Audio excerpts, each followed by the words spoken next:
Hello namaste and very good morning to all. The notebook ice education for all channel पे आप सभी का स्वागत है। द हिंदू के नए सेशन के साथ हम आज फिर हाजिर हैं। 29 अप्रैल है। आज जो इंपॉर्टेंट हाइलाइट्स हैं उसको हम पहले देखेंगे, उसके बाद उसकी एग्ज़ाम ओरिएंटेड अच्छे से डिटेल में चर्चा करेंगे।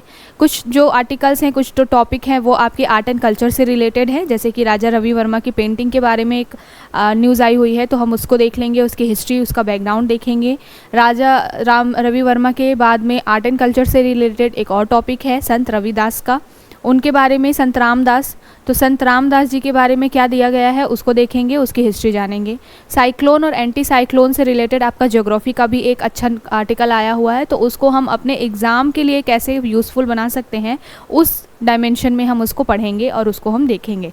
तो चलिए सबसे पहले शुरू करेंगे इंपॉर्टेंट हाइलाइट्स के थ्रू, उसके बाद हम उसकी इन डिटेल चर्चा करेंगे।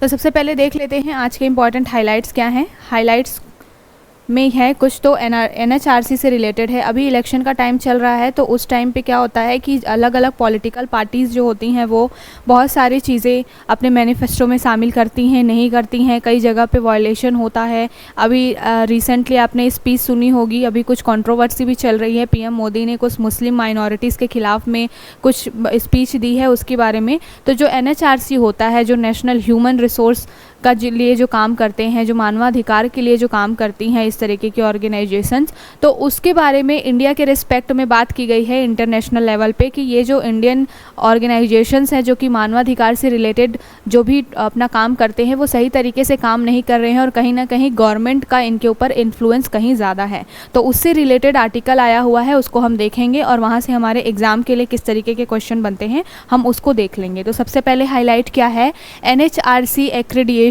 status faces review test this week after being on hold 2023।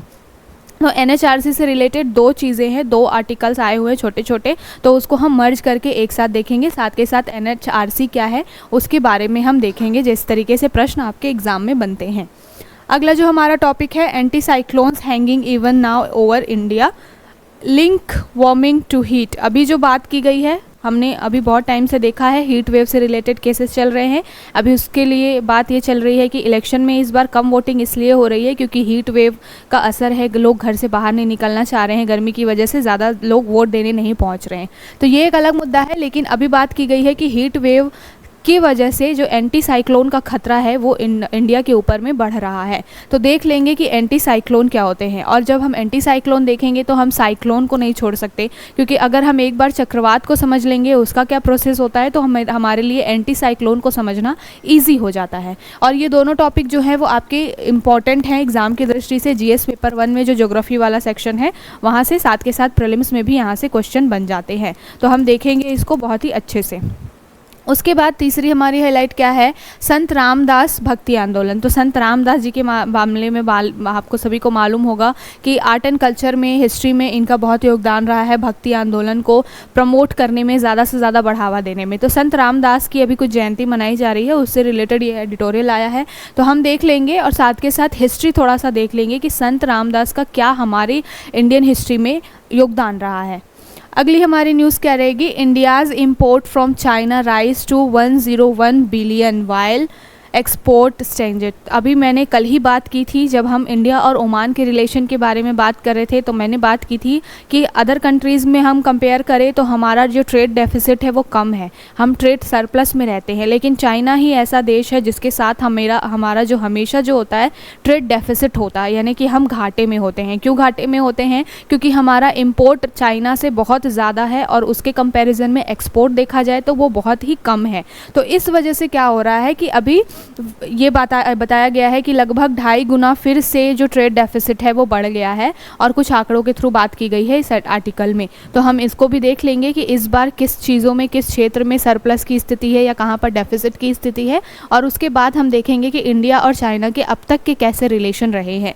तो बहुत ही इंपॉर्टेंट ये आर्टिकल है, आपका GS पेपर 2 में जो इंटरनेशनल रिलेशन से रिलेटेड ये पूरा टॉपिक होगा। ठीक है। अगली हमारी न्यूज़ क्या है, inequality can no longer be ignored. ये जो बात है वो इलेक्शन को ध्यान में रखते हुए बोली गई है, क्योंकि अलग अलग पार्टीज़ जो है अपना जब मैनिफेस्टो जारी करती हैं तो इस बार भी ऐसा हुआ है कि किसी पार्टी ने इस पर ध्यान नहीं दिया है। जैसे कि हम सभी को मालूम है कि इंडिया में जो 1% पॉपुलेशन है वो 99% पैसा होल्ड करके रखती है। मतलब अमीरी का रेशियो इंडिया में देखा जाए तो 1% लोग अरबपति हैं और बाकी सब जो हैं वो बिलो पॉवर्टी लाइन या फिर थोड़ा सा ऊपर मिडिल क्लास फैमिली से बिलोंग करते हैं। तो इस इनइक्वालिटी की बात यहाँ पर की गई है कि जो भी मैनिफेस्टो है अलग अलग गवर्नमेंट का, मैनिफेस्टो में इस तरीके की चीज़ों को शामिल करना बहुत ही ज़रूरी है। बी इट रिलीजन और इन सारी चीज़ों से ऊपर उठ के जो बहुत ही इंपॉर्टेंट काम की चीज़ें हैं, लाइक बेरोजगारी हो गया, अनएम्प्लॉयमेंट हो गया, इनइक्वालिटी हो गया, इन तरीके के मुद्दों को शामिल करना मैनिफेस्टो में ज़रूरी है। और जनता में भी इतनी जागरूकता होनी चाहिए कि उनकी क्या नीड्स हैं और क्या उनको मिलना चाहिए, इसके बारे में वो एक कंसर्न रेज कर पाएँ, अपनी आवाज़ उठा पाएँ। तो ये न्यूज़ है, इसको देखेंगे। अगली हमारी न्यूज़ क्या है, palace to unveil true copy of Ravi Varma's Indulekha. तो रवि वर्मा जी के बारे में आपने हिस्ट्री में पढ़ा होगा, जो एंशियंट हिस्ट्री रही है वहाँ पर आपने पढ़ा होगा, मिडाइवल हिस्ट्री में भी पढ़ा होगा कि ये जो इंदुलेखा पेंटिंग, रवि वर्मा पेंटिंग के लिए बहुत ज़्यादा फेमस थे। ऑयल पेंटिंग किया करते थे वो उस टाइम पे, और उनकी एक बहुत ही फेमस पेंटिंग है जिसका नाम है इंदुलेखा। तो इंदुलेखा की अब जो रियल कॉपी है वो क्या होने जा रही है, अनवील होने जा रही है। जिसके पास में जो अभी इनको होल्ड कर रही है, जिनके पास में इंदुलेखा की रियल पेंटिंग है, उनको अभी वो क्या कर रही हैं, इसको अनवील करने जा रही हैं। तो हमारे लिए रवि वर्मा जी थोड़े इंपॉर्टेंट हो जाते हैं क्योंकि इंडियन हिस्ट्री में इनका बैकग्राउंड रहा है, इनकी कुछ योगदान रहे हैं। तो हम इसको देख लेंगे आर्ट एंड कल्चर के पर्सपेक्टिव से। उसके बाद अगली न्यूज़ क्या है, 3 tigers spotted in Munnar plantation. तो ये बहुत छोटी सी न्यूज़ है, ये केरला में मुन्नार प्लांटेशन जो टी फॉर्मेशन वाला या टी प्रोडक्शन वाला जो एरिया है वहाँ पर ये 3 टाइगर पाए गए हैं।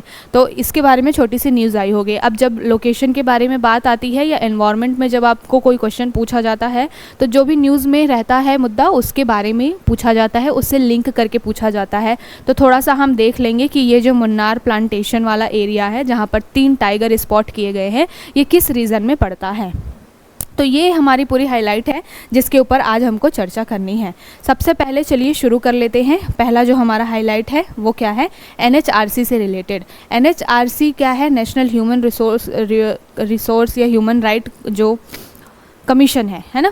और एनएचआरसी जो है वो क्या करता है हमारे इंडिया में एनएचआरसी का योगदान बहुत ज़्यादा है। मानवाधिकारों के संरक्षण के लिए एनएचआरसी काम करता है। कभी भी चाहे वो दलित हो, चाहे किसी जाति का हो, चाहे वो स्त्री हो, पुरुष हो, किसी की भी साथ डिस्क्रिमिनेशन होता है, किसी भी तरीके का भेदभाव होता है तो वहाँ पे एनएचआरसी क्या होता है, अपना एक्शन में आ जाता है, ठीक है। लेकिन अभी एनएचआरसी के काम करने के तरीके के ऊपर में क्या हो रहा है, क्वेश्चन मार्क खड़ा हो रहा है। और स्पेशली जो इंटरनेशनल लेवल पे ऑर्गेनाइजेशंस है जैसे कि एमनेस्टी इंटरनेशनल हो गया और भी बहुत सारे ऑर्गेनाइजेशंस हैं, वो इंडियन एनएचआरसी जो संगठन है उसके ऊपर, उसके काम करने के तरीके के ऊपर क्वेश्चन रेज करते हैं। और ये क्वेश्चन कहाँ पे रेज किया जाता है, तो ये क्वेश्चन रेज किया जाता है जो इंटरनेशनल लेवल पे गैनहरी करके एक ऑर्गेनाइजेशन है। जिस तरीके से एनएचआरसी इंडिया में है उसी तरीके से इंटरनेशनल लेवल पे ये ऑर्गेनाइजेशंस है जो कि मानवाधिकारों से रिलेटेड क्या है, मुद्दों को देखता है। तो इस ऑर्गेनाइजेशन में अलग अलग इंटरनेशनल ऑर्गेनाइजेशंस जो हैं उन्होंने इंडिया के खिलाफ में क्या किया है, एक कंसर्न रेज किया है कि इंडिया का जो एनएचआरसी है वो सही तरीके से काम नहीं कर रहा है। क्यों नहीं कर रहा है, क्योंकि यहाँ पर जो है पॉलिटिकल, इंडिया में देखा जाए तो पॉलिटिकल जो प्रेशर है वो बहुत ज़्यादा है। चाहे वो किसी भी संगठन के बारे में, आपने ईडी के बारे में भी टाइम पे सुना होगा कि उसको बोला जाता है कि क्या है, वो पपेट है, केंद्र सरकार का एक पपेट है। सीबीआई के बारे में आपने सुना है कि वो तोते में पिंजरे में बंद तोता है, इस तरीके की चीज़ें। तो क्या होता है कि हमारे इंडिया में जितने भी इस तरीके के ऑर्गेनाइजेशंस हैं जिनका काम क्या है, मानवाधिकार को देखना, चाहे साथ के साथ में जितने भी अदर डेवलपमेंट्स होते हैं, चाहे वो क्राइम से रिलेटेड हो, चाहे वो किसी भी तरीके का हो, उनके जो ऑर्गेनाइजेशन है हमारे इंडिया में, उनके काम करने के तरीके पे हमेशा क्वेश्चन मार्क उठता है। और क्वेश्चन मार्क उठता क्यों है, क्योंकि पॉलिटिकल जो प्रेशर है उनके ऊपर कहीं ज़्यादा हावी रहता है। तो इसी को लेकर के जेनेवा में एक मीटिंग हुई है और जेनेवा की इस मीटिंग में यहाँ पर ये मुद्दा उठाया गया है।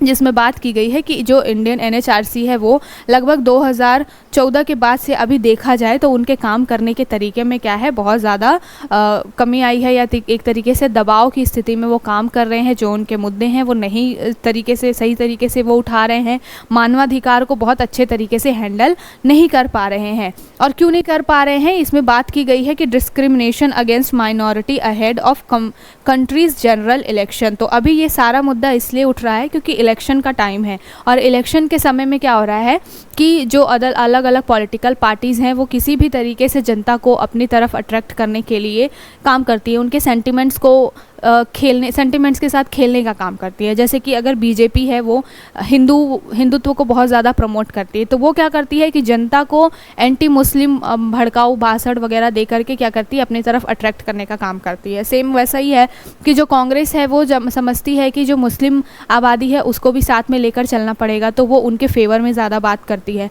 तो इस तरीके की चीज़ें हो रही हैं। साथ के साथ में अभी जो CAA वाला मुद्दा रहा है, चाहे वो और अलग मुद्दे रहे हों, जैसे कि हमेशा बात की गई है कि जो माइनॉरिटीज़ हैं, मुस्लिम माइनॉरिटीज़ हैं, वो इंडिया में बहुत ज़्यादा उनको दिक्कत हो रही है। ये तरह तरह के इंटरनेशनल ऑर्गेनाइजेशन समय समय पर अपने ये मुद्दे उठाते रहते हैं। तो उसी से रिलेटेड ये भी इलेक्शन का टाइम चल रहा है, और इलेक्शन में डिस्क्रिमिनेशन की बात की गई है जो भी माइनॉरिटीज़ हैं उनके खिलाफ में। और इसको उठा करके, इस मुद्दे को उठा करके जो भी अलग अलग इंटरनेशनल ऑर्गेनाइजेशंस हैं वो इंडियन NHRC को इस संगठन में क्या कर रही है, घेरने का काम कर रही है। यहाँ पर उसको ये बताने की काम कर रही है कि जो इंडिया का NHRC है वो सही तरीके से काम नहीं कर रहा है। तो आई होप आपको पूरा सिनेरियो समझ में आ गया होगा कि मुद्दा क्या है। अब हमारे लिए क्वेश्चन यहाँ से बहुत नहीं बनेगा, लेकिन हमारे लिए क्वेश्चन NHRC से ज़रूर बनेगा, क्योंकि ये एक तरीके का संगठन है जो इंडिया में काम करता है। NHRC और साथ के साथ में ये जो GANHRI है, ये दोनों ही ऑर्गेनाइजेशन से आपके लिए क्वेश्चन बन सकता है, क्योंकि आपके जो इंटरनेशनल ऑर्गेनाइजेशंस होते हैं या फिर जो इंडिया में जो ऑर्गेनाइजेशंस होते हैं उससे क्वेश्चन बनते हैं। और ये पूरा टॉपिक GS पेपर 2 में पॉलिटिक्स वाले सेक्शन से रिलेट करता है। ठीक है, तो सबसे पहले हम देख लेते हैं जहाँ पर ये पूरा मुद्दा उठा है। कहाँ पर उठा है? ये उठा है राष्ट्रीय मानवाधिकार संस्थान का वैश्विक संगठन, ये जो GANHRI है। तो यहाँ पर ये पूरा मुद्दा उठा है, तो इसके बारे में देख लेते हैं कि ये क्या है। सबसे पहली बात ये है कि ये संयुक्त राष्ट्र का परिषद जो है, संयुक्त राष्ट्र जो UN का काउंसिल है, यूनाइटेड नेशन काउंसिल है, वहाँ पर एक भागीदार निकाय के रूप में ये काम करता है। और क्या काम करता है? जिस तरीके से इंडिया में राष्ट्रीय मानवाधिकार आयोग काम करता है, उसी तरीके से इंटरनेशनल लेवल पे ये जो GANHRI है वो काम करता है। ठीक है, पहली बात तो ये कंफर्म हो गई। उसके बाद क्या है? मानवाधिकार उच्चायुक्त कार्यालय के सहयोग से क्षमता निर्माण में ये मदद करता है, और पेरिस कन्वेंशन या पेरिस जो प्रिंसिपल्स हैं उसके आधार पर ये काम करता है। और इसमें बात की जाती है, ये सुनिश्चित की जाती है कि तरह तरह की एजेंसियां जो भी इनमें मेंबर कंट्रीज़ हैं वो क्या करें, मानवाधिकार से रिलेटेड अपना जो काम है वो सही तरीके से करें। ये सुनिश्चित करने का काम इस GANHRI का होता है। तो ध्यान रखिएगा, 2-3 इंपॉर्टेंट बातें। पहली बात तो ये कि ये यूनाइटेड नेशन का एक निकाय है। दूसरी बात यह है कि ये पेरिस सिद्धांत के आधार पर काम करता है। अब चल लेते हैं पेरिस सिद्धांत के बारे में, जान लेते हैं कि पेरिस सिद्धांत है क्या।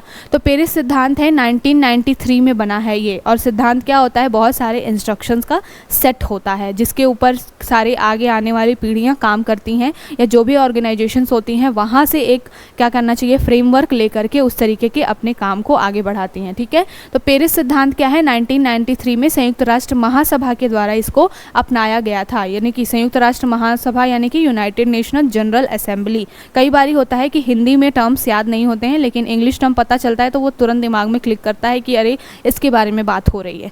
तो जो ये पेरिस सिद्धांत है वो 1993 में यूनाइटेड नेशन जनरल असेंबली यानी कि महासभा में इसको अपनाया गया था, और इसी के द्वारा जो है वो GANHRI और NHRI की मान्यता इसको मिली थी। ठीक है, और इसका काम क्या है? अंतर्राष्ट्रीय स्तर पर एक स्टैंडर्ड सेट करना, जो आगे क्या काम करेगा, मानवाधिकारों के संरक्षण के लिए काम करेगा। ठीक है, तो ये हुआ पेरिस कन्वेंशन। अब इसमें क्या क्या है, अलग अलग सेक्टर्स में ये काम करता है। मानवाधिकारों की रक्षा करने का, उसमें शिकायतें जो भी मिलेंगी उनकी जांच करना, और जांच में अगर वो शिकायतें सही पाई गई हैं तो जो भी आरोपी है उसको क्या करना, सजा देने वगैरह का काम भी किया जाता है। ठीक है, अलग अलग सेक्टर्स में काम होता है, जैसे कि शिक्षा, आउटरीच आउटरीच, प्रशिक्षण, क्षमता निर्माण, ये सारे काम जो है वो GANHRI करता है। तो ये बात हुई इंटरनेशनल लेवल पे। अब हम देख लेते हैं इंडियन पर्सपेक्टिव से। तो इंडिया में जो है वो NHRC काम करता है, नेशनल ह्यूमन राइट्स कमीशन काम करता है। और ये नेशनल ह्यूमन राइट्स कमीशन काम क्या करता है? जीवन की स्वतंत्रता, समानता और सम्मान से संबंधित जितने भी मुद्दे हैं उनको ये उठाता है, उनको ठीक करने का, अगर उस तरीके का किसी भी तरीके का डिस्क्रिमिनेशन होता है तो उनको रोकने का काम करता है। स्वतंत्रता, समानता और सम्मान यानी कि गरिमा से जीना, ये सारी चीज़ें प्रियम्बल में भी मेंशन है। और ये किसके लिए है? अल्पसंख्यकों के लिए, माइनॉरिटीज़ के लिए, दलितों के लिए, ये सारे संगठन जो होते हैं वो काम करते हैं। ठीक है, कब फॉर्मेशन हुआ है इसका? तो मानव अधिकार संरक्षण अधिनियम PHRA एक्ट था 1993 का, उसके तहत इसको क्या किया गया था? फॉर्मेशन किया गया था। जैसे ही इंटरनेशनल लेवल पे पेरिस सिद्धांत बना, वो भी 1993 में बना, उसको ध्यान में रखते हुए उसकी के बेस पर इंडिया में भी ये जो NHRC बना। लेकिन उसको पहले क्या बोला जाता था? मानवाधिकार संरक्षण अधिनियम 1993 के तहत इसको इस्टेब्लिश किया गया था। कब किया गया था? 12 अक्टूबर 1993 में। मानवाधिकार संरक्षण संशोधन अधिनियम, फिर उसमें कुछ संशोधन किए गए 2006 में, और फिर 2019 में भी उसमें संशोधन किए गए। समय समय पर जैसी रिक्वायरमेंट होती है, जो कमियां खामियां दिखाई देती हैं, उसके आधार पर क्या किया जाता है? उसको संशोधित कर दिया जाता है। तो ये बात हो गई इंडियन NHRC के बारे में। अब ये जो काम कैसे करता है, तो मैंने पहले बताया कि जैसे पेरिस कन्वेंशन, पेरिस सिद्धांत है, उसी तरीके से उसी के बेस पर ये सारे काम करता है। अब यहाँ से और क्या प्रश्न बनते हैं कि इसमें कौन कौन से मेंबर्स हैं? तो आयोग में एक अध्यक्ष होते हैं और 5 पूर्णकालिक सदस्य होते हैं। पूर्णकालिक सदस्य मतलब जिनका टेन्योर फिक्स होता है कि इतने समय के लिए ये रहेंगे। इसके साथ साथ क्या होता है? 7 मानित सदस्य होते हैं जिनको टाइम टाइम पे रिकमेंड किया जाता है, जिनका नाम रिकमेंड किया जाता है। तो इस तरीके से एक अध्यक्ष, 5 पूर्णकालिक सदस्य और 7 नामित सदस्य जो होते हैं वो NHRC में होते हैं। अब इनकी नियुक्ति क्या होती है? पहली बात तो ये कि अध्यक्ष हो कौन सकता है? तो जो पूर्व मुख्य न्यायाधीश होते हैं या फिर सर्वोच्च न्यायालय का कोई न्यायाधीश होता है, या तो वो चीफ जस्टिस हो या फिर एक्स चीफ जस्टिस हो, या फिर क्या हो सकता है? सुप्रीम कोर्ट का लॉयर हो सकते हैं, कोई जस्टिस हो सकते हैं, न्यायाधीश हो सकते हैं, जज हो सकते हैं ना। तो इसके अध्यक्ष ये 2 लोग ही बन सकते हैं, या तो वो मुख्य न्यायाधीश हो या तो फिर वो क्या हो? जज हो सुप्रीम कोर्ट के। तो NHRC के अध्यक्ष ये बन सकते हैं। 6 सदस्यीय समिति की सिफारिशों के आधार पर राष्ट्रपति अध्यक्ष की नियुक्ति करता है। तो जब भी अध्यक्ष की नियुक्ति होनी होती है, उसके लिए पहले 6 लोगों का, 6 मेंबर्स की एक पैनल बनती है, कमेटी बनती है। वो कमेटी जिस नाम को रिकमेंड करती है उसको राष्ट्रपति क्या कर देते हैं? NHRC का अध्यक्ष नियुक्त कर देते हैं। तो ध्यान में रखिएगा इस बात को। उसके बाद क्या होता है? समिति में कौन कौन लोग होते हैं? जो भी रिकमेंडेशन समिति होती है, कमेटी होती है, उसमें कौन कौन से मेंबर होते हैं? इस तरीके के क्वेश्चन आपसे मिलते हैं, प्रश्न उठा करके आप प्रीवियस ईयर के देखिएगा। तो कमेटी में कौन होता है? प्रधानमंत्री होते हैं, लोकसभा अध्यक्ष होते हैं, राज्यसभा के उपसभापति होते हैं, संसद के दोनों सदनों में जो विपक्ष के नेता होते हैं, यानी कि लोकसभा में, राज्यसभा में, दोनों जगह जो लीडर ऑफ अपोजिशन होते हैं वो होते हैं, साथ के साथ में केंद्रीय गृह मंत्री। तो इन 6 लोगों से मिल करके एक कमेटी बनती है जो कि NHRC में नाम रिकमेंड करने का काम करती है, और उनके रिकमेंडेशन के आधार पर राष्ट्रपति जो है वो अपॉइंट करते हैं। अब यहीं से सारा मुद्दा निकल के आता है, क्योंकि देखिए इस समिति में प्रधानमंत्री भी हैं, इसमें लोकसभा के अध्यक्ष हैं जो जनरली उसी पार्टी के होते हैं जिनकी सरकार होती है, साथ के साथ में इसमें गृह मंत्री भी हैं। तो इस तरीके से क्या होता है? राज्यसभा के उपसभापति है। तो इस तरीके से कहीं ना कहीं जो सेंट्रल गवर्नमेंट होती है उसका यहाँ पर प्रभुत्व ज़्यादा हो जाता है। तो इसीलिए यहाँ पर पूरा क्वेश्चन मार्क उठाया जाता है इस तरीके की ऑर्गेनाइजेशंस के ऊपर। अब अगला प्रश्न यहाँ से क्या बनता है कि अध्यक्ष और सदस्य क्या होते हैं? 3 वर्ष की अवधि के लिए या फिर 70 वर्ष की आयु तक पहुंचने तक काम कर सकते हैं। मतलब जो भी अध्यक्ष अपॉइंट होता है राष्ट्रपति के द्वारा, वो या तो 3 साल के लिए रहेगा या फिर 70 की एज, मान लीजिए कि अभी वो अपॉइंट हुआ है 67 की एज में, और उसको 3 साल के बाद में क्या हो गया? 70 की एज हो गई, तो वो क्या हो जाएगा? अपने पद से हट जाएगा। या फिर अगर मान लो किसी व्यक्ति को अभी 69 की एज में अपॉइंट किया गया है और 1 साल के बाद उसकी एज 70 हो जाती है, तो भी उसको हटना ही पड़ेगा। फिर वहाँ पे ये नहीं चलेगा कि नहीं मैं तो 3 साल रह के ही जाऊँगा, ऐसा नहीं होगा। दोनों में से कोई एक चीज़ फुलफिल होनी चाहिए, या तो 3 साल का टेन्योर वो पूरा कर ले, या फिर क्या हो जाए 70 साल की जो उसकी एज लिमिट है वो पूरी हो जाए, तो उस समय तक अध्यक्ष बना रह सकता है। तो इस टॉपिक से इसी तरीके के प्रश्न बनते हैं। अब चलते हैं हमारे दूसरे बहुत ही इंपॉर्टेंट टॉपिक की तरफ। यहाँ पर क्या बात की गई है, anti cyclones hanging even now over India, link warming to heat. तो यहाँ पर बात की गई है कि एंटी साइक्लोन, अभी हमने बात की है हीट वेव की, हमने बात की है हमेशा ग्लोबल वार्मिंग की, ठीक है, लेकिन अब क्या हो रहा है, इसका एक और भी इफेक्ट देखने को मिल सकता है इंडिया के ऊपर, जो कि क्या है, एंटी साइक्लोन। तो ये बोला गया है इस आर्टिकल में कि अभी हीट वेव की वजह से या फिर और भी अदर ग्लोबल वार्मिंग के जो भी साइड इफ़ेक्ट होंगे उसकी वजह से क्या होगा, इंडिया के ऊपर एंटी साइक्लोन का खतरा बहुत ज़्यादा है। तो इस आर्टिकल में इसकी बात की गई है। तो हमारे लिए इंपॉर्टेंट क्या है, जब हम साइक्लोन और एंटी साइक्लोन को समझ लेंगे उसके बाद ही तो हम समझ पाएंगे ना कि ये किस तरीके से काम करता है और क्यों खतरा है। तो सबसे पहले आप देखिए कि चक्रवात होते क्या है। पहले मैं साइक्लोन के बारे में बताती हूँ, क्योंकि जब आप साइक्लोन के बारे में जान जाएंगे तो साइक्लोन के ही जस्ट अपोजिट क्या होता है, एंटी साइक्लोन होता है। तो समझना आपके लिए आसान हो जाएगा। तो साइक्लोन क्या होता है, कम दबाव वाले क्षेत्र के चारों ओर तेजी से अंदर की ओर आने वाली वायु परिसंचरण। अब साइक्लोन देखिए, सबसे पहली बात तो की टर्म्स को पकड़िए। साइक्लोन में क्या होता है कि यहाँ पर एक लो प्रेशर क्रिएट होता है। लो प्रेशर, यहाँ पर हवाएं बहुत ज़्यादा, जो पानी है उसका टेम्परेचर बहुत ज़्यादा गर्म हो जाता है। गर्म होने की वजह से क्या होता है कि यहाँ से जो गर्म हवा होती है वो ऊपर उठने लगती है। किसी भी एरिया में आपने देखा होगा कि अगर पानी बहुत गर्म होता है तो वाष्प बन के ऊपर उठने लगता है। तो बिल्कुल वैसा ही होता है कि यहाँ पर समुद्र में बीचों बीच में एक लो प्रेशर क्रिएट हो जाता है, या जहाँ पर भी टेम्परेचर बहुत ज़्यादा होता है वहाँ पर लो प्रेशर क्रिएट होता है। लो प्रेशर क्रिएट क्यों होता है, क्योंकि टेम्परेचर ज़्यादा होने की वजह से, टेम्परेचर राइज होने की वजह से हवाएं जो है वो ऊपर उठ जाती है और यहाँ पर एक गैप बन जाता है। उस गैप को भरता कौन है, उस गैप को बाहर से आने वाली जो हाई प्रेशर जो हवाएं होती हैं या फिर जो ठंडी हवाएं होती हैं वो उसको भरती हैं। ठंडी हवाएं क्यों भरती हैं, क्योंकि ठंडी हवाएं, जो भी चीज़ ठंडी होती है वो थोड़ी भारी होती है ना, ऊपर नहीं उठती है, नीचे बैठती है। तो ठंडी हवाएं, जब यहाँ से गर्म हवाएं ऊपर उठने लगती हैं और ठंडी हवाएं उसका जगह लेने लगती हैं, तो इसको कहते हैं लो प्रेशर क्रिएट होना। और वहाँ पर इस तरीके से जब बाहर से हवाएं आती हैं यहाँ पर, तो यहाँ पर क्या होता है, साइक्लोन का फॉर्मेशन हो जाता है या फिर चक्रवात बनने लगते हैं। तो ये बेसिक चीज़ आपको क्लियर होनी चाहिए। दूसरी बात यह है कि जब साइक्लोन और एंटी साइक्लोन के बीच डिफरेंस की बात आती है तो कैसे डिफरेंस होता है, साइक्लोन में यानी कि चक्रवात में जो हवाएं हैं वो अंदर की तरफ चलती हैं, और इसके जस्ट अपोजिट कब होता है, जब प्रति चक्रवात आता है तो हवाएं बाहर की तरफ चलने लगती है। तो पहले मैं साइक्लोन बता रही हूँ सो दैट क्या होगा, जो एंटी साइक्लोन है उसको समझना आसान हो जाएगा, ठीक है। तो साइक्लोन में क्या होता है, जब भी अंदर सरफेस लेवल पे समंदर के अंदर जब लो प्रेशर क्रिएट होता है, बाहर से हवाएं जो है उसमें भरने लग जाती हैं, ठंडी हवाएं, तो एक वहाँ पर क्या होता है, चक्रवात जैसी स्थिति आ जाती है। ये जनरली कहाँ पर होता है, दोनों जगह पे होता है। एक तो दक्षिणी गोलार्ध में भी होता है और उत्तरी गोलार्ध में भी होता है। तो ऐसा नहीं है कि केवल साउथ या नॉर्थ में होता है, दोनों जगह पर ये फॉर्मेट होता है। इसके लिए यहाँ पर क्वेश्चन के सब तरीके का बनता है कि क्या टेम्परेचर होना चाहिए साइक्लोन बनने के लिए। तो साइक्लोन बनने के लिए 27 डिग्री सेंटीग्रेड का तापमान होना चाहिए। समुद्र की जो सतह है वो 27 डिग्री सेंटीग्रेड तक गर्म होनी चाहिए, तब जाके साइक्लोन का जो फॉर्मेशन होता है। और काम क्या करता है, कौन सा बल काम करता है, ये जो हवाएं हैं वो अंदर की तरफ आ रही हैं, तो ऐसे तो नहीं है कि ऐसे ही आ गई हो, एवे ही आ गई हैं, बस मन मुंह उठाया और चल दिया, मन हुआ आ गए, ऐसा नहीं है। कोरियोलिस बल होता है। कोरियोलिस बल की वजह से क्या होता है, ये जो चक्रवात है वो फॉर्मेट होता है या उसका फॉर्मेशन होता है। जो भी चीज़ें मैं बता रही हूँ वो आपके एग्जाम में पूछी गई हैं प्रीवियस ईयर में, आप उठा करके अपना क्वेश्चन पेपर देख सकते हैं, ठीक है। तो 27 डिग्री सेंटीग्रेड का टेम्परेचर होना चाहिए और कोरियोलिस बल की उपस्थिति होनी चाहिए। ऊर्ध्वाधर हवा की गति में छोटे बदलाव होते रहते हैं।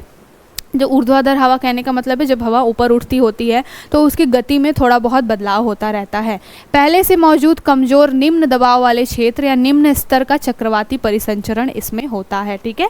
जो यहाँ पर जो लो प्रेशर होता है उसकी वजह से क्या होता है कि बहुत सारे अलग अलग दिशाओं में हवाएं बहने लगती हैं, और जब वो हवाएं बहती हैं और वहाँ पर दूसरी हवाएं आकर के बैठने लगती है तो एक साइकिल जैसा बन जाता है कि हवा ऊपर उठ रही है साइड से, या फिर जिस जगह से भी गैप मिल रहा है वहाँ से हवाएं अंदर भी घुस रही हैं। तो जब ये हवाएं और जो वाष्प है वो बहुत तेज़ गति से घूमने लगते हैं या ये जो सर्कल चलने लगता है, तब क्या होता है, चक्रवात आता है। और ये चक्रवात अकेले नहीं आता है, हमेशा अपने साथ में बहुत भयंकर तबाही लेके आता है, तूफान वगैरह, बारिश, भारी बारिश, ये सारी कंडीशंस होती हैं जब साइक्लोन आता है। तो आई होप आपको समझ में आया होगा। अब उष्णकटिबंधीय चक्रवात होते हैं, एक हमारा जो इंडिया वाला रीजन है वो ट्रॉपिकल रीजन में आता है। तो हमारे यहाँ जो साइक्लोन आते हैं उसको हम क्या बोलते हैं, ट्रॉपिकल साइक्लोन बोलते हैं। तो ट्रॉपिकल साइक्लोन का क्या होता है, समय समय पर नामकरण किया जाता है। एक ऑर्गेनाइजेशन है जो कि वैश्विक लेवल पे इस तरीके की चीज़ों को करती है। वहाँ पर बहुत सारे मेंबर कंट्रीज़ हैं जिसमें हम भी हैं, हमारे पड़ोसी देश भी है और भी कंट्रीज़ हैं एशिया के। तो वो क्या करते हैं, समय समय पर नामकरण करते रहते हैं। तो कई बार आपने सुना होगा कि कभी मिचोंग आ गया, कभी फानी आ गया, कभी कोई चक्रवात आ गया। तो इनका नामकरण कैसे होता है, ऑर्गेनाइजेशंस होती है जिसमें बहुत सारी मेंबर कंट्रीज़ होती हैं और एक के बाद एक जैसे जैसे उनका सीक्वेंस आता है वो कंट्रीज़ इन चक्रवातों का नाम रखती जाती हैं। तो क्लियर हो गया होगा आपको। अब चलते हैं हम एंटी साइक्लोन की तरफ। उसके पहले हम ये बता दें कि आपने कभी एग्ज़ाम में देखा होगा, वनडे एग्ज़ाम्स में स्पेशली इस तरीके से पूछा जाता है कि चक्रवात तो एक ही है, उसका फॉर्मेशन, उसका सिस्टम तो एक ही है, लेकिन उसका नाम जो है वो बहुत अलग अलग है। अलग अलग रीजन्स में उसको अलग अलग नाम से बुलाया जाता है। तो इस तरीके के क्वेश्चन भी आपसे बनते हैं। जब ये नॉर्थ अमेरिका वाले रीजन में चक्रवात आता है तो उसको क्या कहते हैं, हरिकेन कहते हैं। याद रखिएगा, इस तरीके के क्वेश्चन आपको वनडे एग्जाम्स में मैच द फॉलोइंग में मिलेंगे। हरिकेन कहाँ पर आता है, हरिकेन आता है आपके नॉर्थ अमेरिका वाले रीजन में। जब साइक्लोन आता है तो उसको कहते हैं हरिकेन। उसके बाद में इंडिया में तो आपको मालूम ही है कि उसको चक्रवात बोला जाता है, ठीक है। उसके बाद जब जापान वाला एरिया है वहाँ पर इसको क्या बोला जाता है, टाइफून बोला जाता है। तो टाइफून कहाँ पर बोला जाता है, टाइफून एक तरीके का चक्रवात ही है जो कि कहाँ पर नामकरण इसको दिया जाता है, जापान में इसको टाइफून बोला जाता है। उसी के जैसे ही बिल्कुल ऑस्ट्रेलिया में भी एक आता है चक्रवात, उसको क्या बोला जाता है, विली विली बोला जाता है। तो ये जो 3-4 नाम है ये आपको मैच द फॉलोइंग में स्पेशली वनडे एग्जाम्स में देखने को मिलते हैं। तो आपको ये सारी चीज़ें भी पता होनी चाहिए। कोई भी टॉपिक हो उसको होलिस्टिकली तैयार करना ही हमारा उद्देश्य रहता है, सो दैट आपको एग्जाम में किसी भी तरीके की डिफ़िकल्टी ना हो, ठीक है। अब चलते हैं हम अपने अगले टॉपिक की तरफ जो कि क्या है, एंटी साइक्लोन। अब एंटी साइक्लोन देखिए, मैंने यहाँ पर बताया 2 चीज़ें कि जो साइक्लोन होता है वहाँ पर लो प्रेशर क्रिएट होता है और हवाएं अंदर की तरफ चलती है। यहाँ पर देखिए आपको ब्लू लाइन, ये एरो दिख रहे होंगे, ये अंदर की तरफ जा रही है, ठीक है। तो यहाँ पर ये साइक्लोन का फॉर्मेशन हुआ। इसके जस्ट अपोजिट एंटी साइक्लोन है। एंटी साइक्लोन में क्या होता है, अंदर में हाई प्रेशर बन जाता है और इसकी वजह से क्या होता है, हवाएं बाहर की तरफ चलने लगती है। तो ये 2 बेसिक डिफरेंस है साइक्लोन और एंटी साइक्लोन के बीच में। साइक्लोन में अंदर यहाँ पर लो प्रेशर क्रिएट हो रहा है, जबकि एंटी साइक्लोन में यहाँ पर हाई प्रेशर क्रिएट हो रहा है। साइक्लोन में हवाएं अंदर की तरफ चल रही हैं और एंटी साइक्लोन में यानी कि प्रति चक्रवात में हवाएं बाहर की तरफ चल रही हैं। तो ये आपको समझ में आ गया होगा। अब देख लेते हैं, हमने चक्रवात तो देख लिया, प्रति चक्रवात में क्या होता है, ये उच्च दबाव का एक क्षेत्र है जहाँ पर हवा अलग अलग हो जाती है और डूब जाती है, ठीक है। और यह साफ मौसम का संकेत देता है। जब चक्रवात आता है खराब मौसम, भारी बारिश होती है, लेकिन प्रति चक्रवात तभी आता है जब साफ मौसम होता है। ये एक बेसिक डिफरेंस है, इसको याद में रखिएगा। जब प्रति चक्रवात यानी कि एंटी साइक्लोन आने वाला होता है तो वेदर, बादल, मौसम बहुत साफ होता है, ठीक है। ये भी दोनों ही गोलार्ध में आता है, उत्तरी गोलार्ध में भी आता है और दक्षिणी गोलार्ध में भी आता है, ठीक है। इसमें होता क्या है कि प्रति चक्रवात के केंद्र में हवा को उसके उच्च दबाव वाले क्षेत्र से दूर धकेल दिया जाता है और उसकी जगह अधिक ऊंचाई से हवा का नीचे की ओर विस्फोट होता है। जिस तरीके से अब यहाँ पर हाई प्रेशर बनता है तो ये हाई प्रेशर क्या करता है, हवाओं को अपने से दूर बाहर की तरफ क्या करता है, फेंकने का काम करता है। इस वजह से वहाँ पर एंटी साइक्लोन आ जाते हैं। तो ये जो टॉपिक था वहाँ पर बात की गई थी साइक्लोन एंटी साइक्लोन की, उसको हमने इन डिटेल थोड़ा सा अपना जो भी रिवीजन कर लिया एक तरीके से, और क्वेश्चन यहीं पर बनते हैं, इसी तरीके से ही बनते हैं। अब चलते हैं हमारे अगले टॉपिक की तरफ। ये संत रामदास जी से रिलेटेड है। संत रामदास जी तो थे, वो उनका जन्म हुआ था कहाँ पर, महाराष्ट्र में, ठीक है। और वहाँ पर जब उनका जन्म हुआ था, ऐसा माना जाता है कि वहाँ पर उनका जन्म हुआ था। ऐसा ये भी माना जाता है कि वो शिवाजी के गुरु हुआ करते थे, जो वीर मराठा जो शिवाजी थे उनके ही वो गुरु हुआ करते थे। इनका जन्म कब हुआ था, तो ऐसा बोला जाता है, सारी माइथोलॉजीज क्या होती हैं, एक प्रेडिक्शन पे ही बेस्ड होती है ना। तो बोला जाता है कि चैत्र महीने में इनका जन्म हुआ था और ये जब पैदा हुए थे बचपन में, तो बचपन से ही इनका राम के प्रति भक्ति बहुत ज़्यादा थी। इनको हनुमान चालीसा वगैरह बहुत सारी चीज़ें इनको याद थी। और अभी जो हम मंत्र पढ़ते हैं राम से रिलेटेड, जो मंत्र बोलते हैं हम जय श्री राम वाला, या फिर राम राम श्री राम जय जय राम, जो भी वो बोलते हैं, इनको इन्हीं ने ईजाद किया था, इन्हीं ने दिया था, इन्हीं के द्वारा ये मंत्र बनाया गया था, ऐसा भी बोला जाता है। तो संत रामदास जी के बारे में ये जो है एक न्यूज़ आई हुई है, इसमें बात की गई है। अभी इनका कुछ जयंती वगैरह मनाया जा रहा है, इस वजह से ये न्यूज़ में आए हैं। तो कई बारी आर्ट एंड कल्चर में आपसे इस तरीके के प्रश्न बन जाते हैं, इसलिए हम यहाँ पर इसको डिस्कस कर रहे हैं। तो देख लेते हैं एक बार, हिस्ट्री को भी थोड़ा सा रिवाइज कर लेते हैं। जनरली पेपर में पॉलिटी से रिलेटेड क्वेश्चन ज़्यादा होते हैं, इकोनॉमी से रिलेटेड क्वेश्चन ज़्यादा होते हैं, लेकिन इस तरीके के क्वेश्चन भी अगर इक्का दुक्का आ जाते हैं तो उसको भी हम नेगलेक्ट नहीं कर सकते।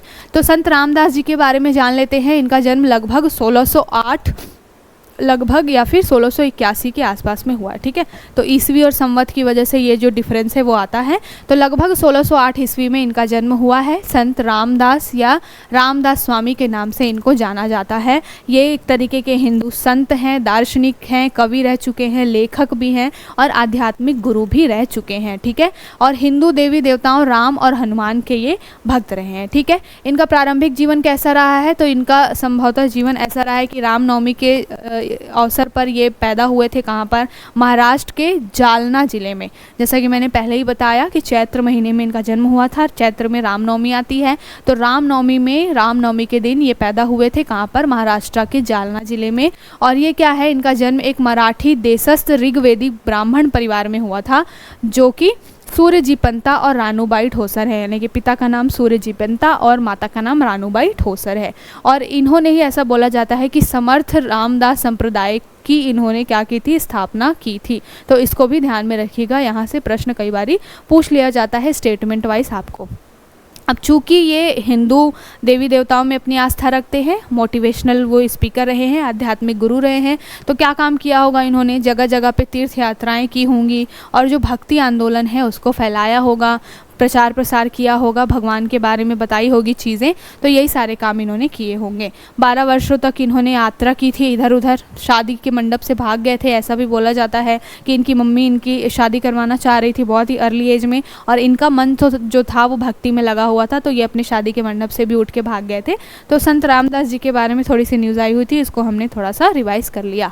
अब चलते हैं हम अपने बहुत ही इंपॉर्टेंट आर्टिकल की तरफ। इंडिया और चाइना के रिलेशन हमेशा ही विवादों में रहते हैं, और विवादों में रहते हैं साथ के साथ में एक मिथ भी फैला होता है। जनरली पॉलिटिकल पार्टीज़ क्या होती हैं, उनको मालूम है कि जनता को अवेयरनेस नहीं है कि अंदर क्या बात चल रही है, टेबल के नीचे क्या मैटर चल रहा है, ये पता नहीं होता है जनता को। तो पॉलिटिकल पार्टियां क्या करती हैं, एक तरीके से बोलती हैं कि अरे हमने चाइना को बैन कर दिया, हमने चाइना से इम्पोर्ट जो है वो कम कर दिया है, अब हम चाइना को टैकल करने की तरफ आगे बढ़ रहे हैं।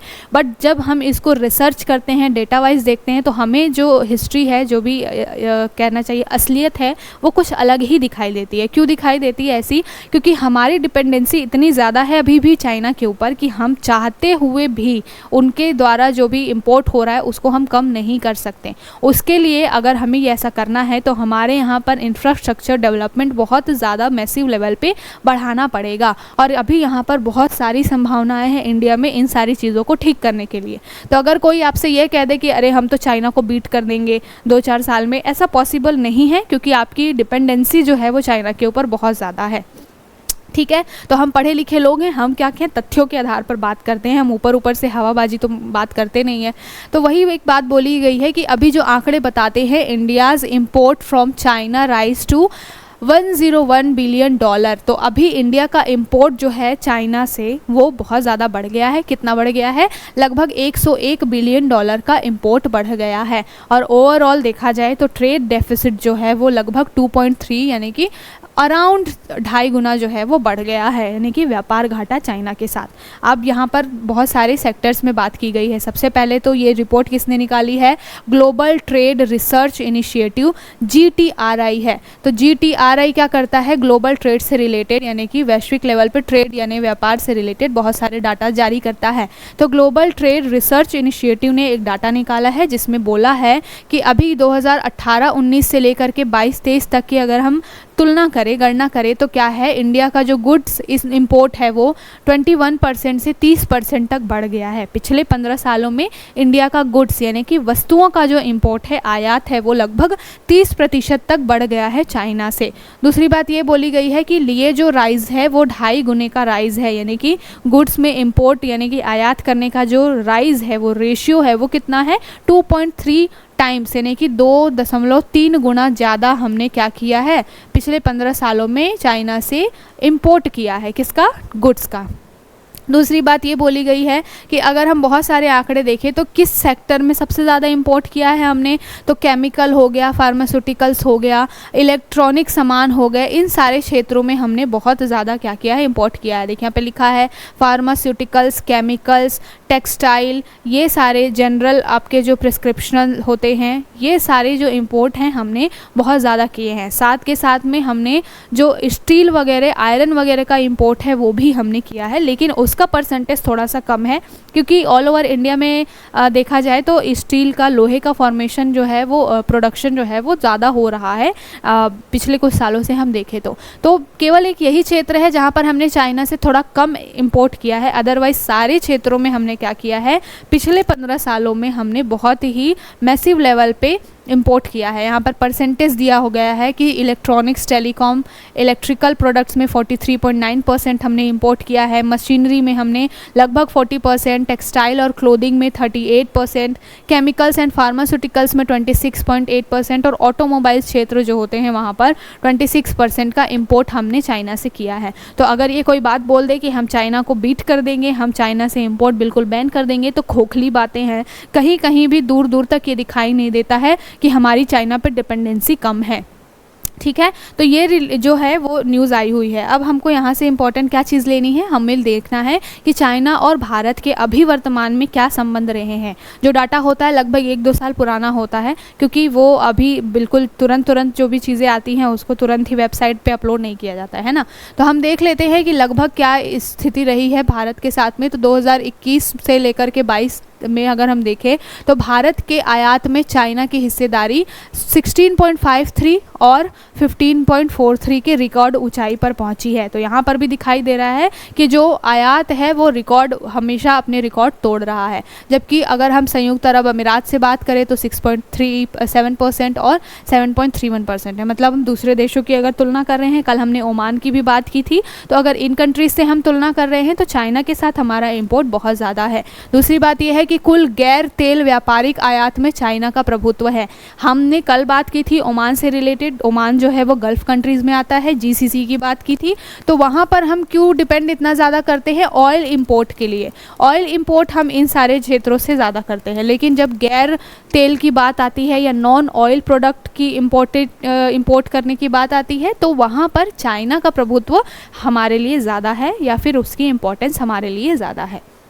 दूसरी बात क्या है, भारत मुख्य रूप से चाइना से इलेक्ट्रिक और इलेक्ट्रॉनिक सामान को क्या करता है, आयात करता है। उसके साथ साथ फार्मास्यूटिकल्स और उसके साथ में कार्बनिक रसायन और प्लास्टिक प्रोडक्ट्स है।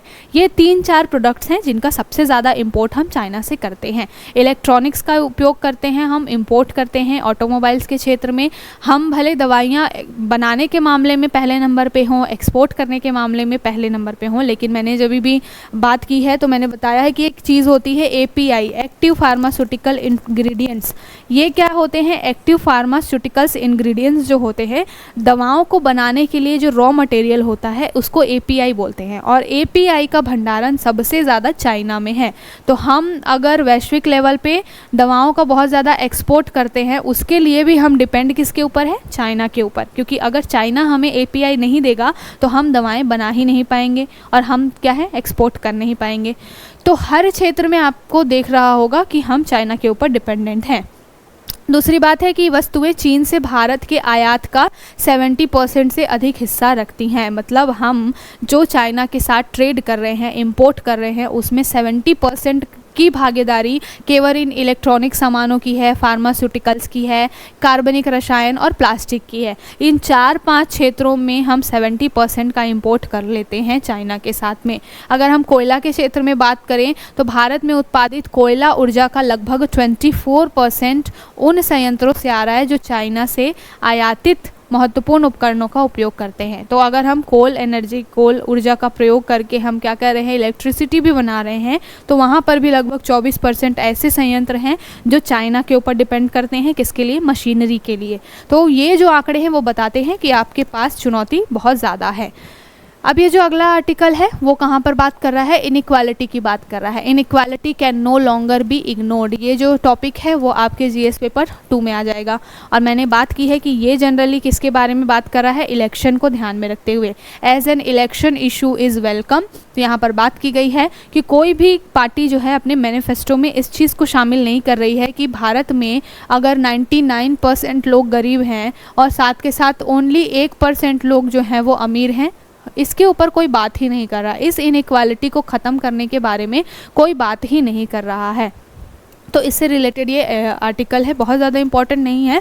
इसमें बात की गई है वेलफेयर स्पेंडिंग इज़ लो। इसमें क्या बात की गई है, इसमें ये बात की गई है कि ये कारण क्यों हो रहा है, ये रीज़न क्यों है कि चीज़ें इतनी कम हैं।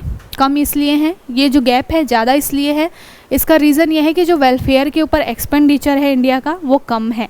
कैसे कम है, on the other hand spending on welfare and social sector is very low compare to other countries. इसमें बात की गई है कि हम अपने जो जीडीपी का 1.3% ही क्या कर रहे हैं, खर्च कर रहे हैं, अगर हम हेल्थ पॉलिसी की बात करें या फिर अदर हम सोशल वेलफेयर की चीज़ें बात करें। ठीक है, हेल्थ पॉलिसीज़ में टारगेट है 2.5 गुना खर्च करने का और अभी हम केवल 1.3% ही खर्च कर रहे हैं। मतलब कि हम अपने टारगेट से, या फिर कहना चाहिए ग्लोबल लेवल पे जो टारगेट है उससे बहुत कम खर्च कर रहे हैं।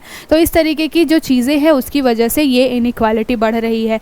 दूसरी बात की गई है मनरेगा से related. MNREGA, education, budget of children, ये सारी जो चीज़ें हैं इसमें बस नीतियाँ बन गई हैं, लेकिन उसका जो इम्प्लीमेंटेशन है वो बहुत अच्छे से नहीं हो रहा है। हमने जब एम्प्लॉयमेंट के रिपोर्ट की बात की थी तो वहाँ भी बात की थी कि एजुकेशन का लेवल अभी इतना ख़राब है कि अगर आप कॉलेज वगैरह पढ़ के भी निकल जाते हैं तो आप इतने कैपेबल नहीं हैं कि आप जाके तुरंत नौकरी ले लें, क्योंकि आपके एजुकेशन का लेवल अभी भी बहुत नीचे है। भले न्यू एजुकेशन पॉलिसी आ गई है, उसमें बहुत सारे अच्छे मेजर्स लिए गए हैं, लेकिन इम्प्लीमेंटेशन की बात आएगी तो अभी भी बहुत ज़्यादा अच्छे लेवल पे उसको इम्प्लीमेंट नहीं किया जा पा रहा है। सेम वैसा ही है मनरेगा के लिए। मनरेगा में बोला गया है कि 100 डेज़ के लिए क्या होगा, गांव के लेवल पे जितने लोग हैं जो कि बेरोजगार हैं उनको रोज़गार दिया जाएगा। ठीक है, लेकिन यहाँ पर भी बहुत सारे इश्यूज़ निकल के आते हैं। कई जगह पे, कई देशों में, कई राज्यों में इस तरीके की रिपोर्ट आई है कि नहीं मिल रहा है वहाँ पे जॉब। कई लोग होते हैं जो आधे दिन के लिए ही काम उनको मिल रहा है। कहीं कहीं पर हो रहा है कि टेक्नोलॉजी के थ्रू अटेंडेंस हो रही है, और जो ग्रामीण आबादी होती है वो जनरली इतनी ज़्यादा अवेयर नहीं होती है टेक्नोलॉजी को लेकर के, बहुत पढ़ी लिखी भी नहीं होती है, तो उसकी वजह से उनकी अटेंडेंस मिस हो जा रही है, और अटेंडेंस मिस होने की वजह से काम करने के बावजूद भी उनको पैसा नहीं मिल रहा है। तो फिर कोई क्यों जाएगा वहाँ पर काम करने के लिए, अगर वो इस तरीके की दिक्कतों की वजह से मेहनत के बाद भी उनको उनका पैसा नहीं मिल रहा हो, उनको उनकी मजदूरी नहीं मिल रही हो। तो इस तरीके की जो चीज़ें हैं, जो कमियां हैं, उसकी वजह से ये इनइक्वालिटी बढ़ रही है। इसके बारे में बात की गई है, और इसका सॉल्यूशन क्या है, जॉब क्रिएशन। जॉब क्रिएशन वही जुमला चलता रहता है कि हम आएंगे तो 2 करोड़ नौकरियां दे देंगे, 4 करोड़ नौकरियां दे देंगे। ग्राउंड लेवल पे आपको देखोगे आप तो 10,000 या 10 लाख नौकरियां भी मिल जाए, ये बहुत बड़ी बात हो जाती है ना। तो जॉब क्रिएशन ना होने की वजह से भी ये इनइक्वालिटी बढ़ रही है। तो ये एडिटोरियल बात करता है कि मैनिफेस्टो में इन सारी चीज़ों को शामिल करना चाहिए। जो चुनावी घोषणा पत्र है उसमें इन सारी चीज़ों को स्पेशली मेंशन करना चाहिए, क्योंकि कहीं ना कहीं यही सारी जो चीज़ें हैं, जो मजदूरी है, एम्प्लॉयमेंट है, एजुकेशन है, हेल्थ है, इन्हीं सारी चीज़ों से तो एक इंसान का बेहतर जो है जीवन, या कहना चाहिए लाइफस्टाइल सेट होता है। और जब इंसान कैसे होता है, जब मान लीजिए आपकी जितनी पॉपुलेशन है, डेमोग्राफी को, पॉपुलेशन को जब आप डेमोग्राफिक डिविडेंड में कैसे चेंज करते हैं, इसी तरीके से चेंज करते हैं। आप जनसांख्यिकी लाभांश की जब बात करते हैं तो वो किस आधार पर तुलना की जाती है, इसी आधार पर तुलना की जाती है कि कोई आबादी कितना काम कर रही है, उसकी हेल्थ कैसी है, उसका जो एजुकेशन लेवल है वो कैसा है। तो ये सारी चीज़ें मैनिफेस्टो में शामिल करना बहुत ज़्यादा ज़रूरी है, ये आर्टिकल बात करता है। अब अगली ये छोटी सी न्यूज़ है। ये न्यूज़ किसके बारे में है, ये है place to unveil true copy of Ravi Varma's Indulekha. तो ये इंदुलेखा जी की पेंटिंग है, ये अभी तक क्या थी, केवल पिक्चर फॉर्म में चल रही थी, फोटो कॉपी चल रही थी। अभी इनकी रियल पिक्चर जो है वो एक महिला है उनके पास में है। अब इसको अनवील करने की बात की जा रही है। क्यों की जा रही है? क्योंकि हम रामदास जी की 167th एनिवर्सरी मनाने जा रहे हैं। तो संत जो रवि वर्मा जी हैं, रामदास नहीं, रवि वर्मा, तो रवि वर्मा जी की हम 167th क्या है एनिवर्सरी मनाने जा रहे हैं, और उस अवसर पर जो है इस तरीके की ये जो उनकी पेंटिंग है उसको अनवील किया जा रहा है। ये कब बॉर्न हुए थे? तो 1848 में, यानी कि 1848 में इनका जन्म हुआ था, रवि वर्मा। आज आपके लिए होमवर्क ये रहेगा कि आप जा कर के रवि वर्मा के बारे में ये सर्च करें कि ये किस राजा के दरबार में थे और इनका क्या हिस्ट्री रहा है। ठीक है, तो ये आज के लिए आपकी होमवर्क रहेगी।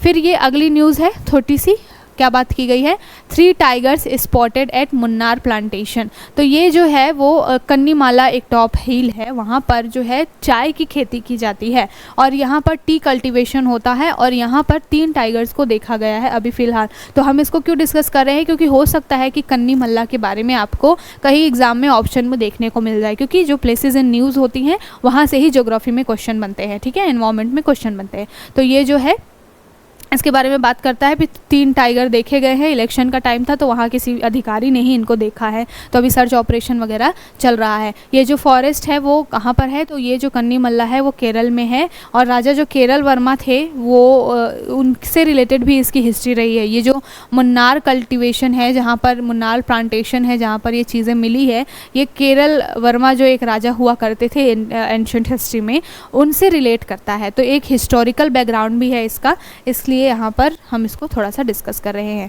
तो ये था आज का सेशन, और पहले ख़त्म करने से पहले ये क्लास सबसे रिक्वेस्ट है कि जो भी लोग हैं नॉन सब्सक्राइबर हैं जो हमारा वीडियो देखते हैं, अगर आपको हमारे चैनल से बेनिफिट मिल रहा है तो प्लीज़ आप क्या करिए, हमारे चैनल को ज़्यादा से ज़्यादा लाइक करिए, सब्सक्राइब करिए। तो आज के लिए इतना ही। आई होप आपको आज का सेशन अच्छा लगा होगा, और अगर आपको हमारी पहल अच्छी लग रही है तो हमारे नोटबुक आइस चैनल को ज़्यादा से ज़्यादा लाइक करिए, शेयर करिए, सब्सक्राइब करिए। कल फिर मिलेंगे नए टॉपिक्स के साथ में, तब तक के लिए थैंक यू, शुक्रिया।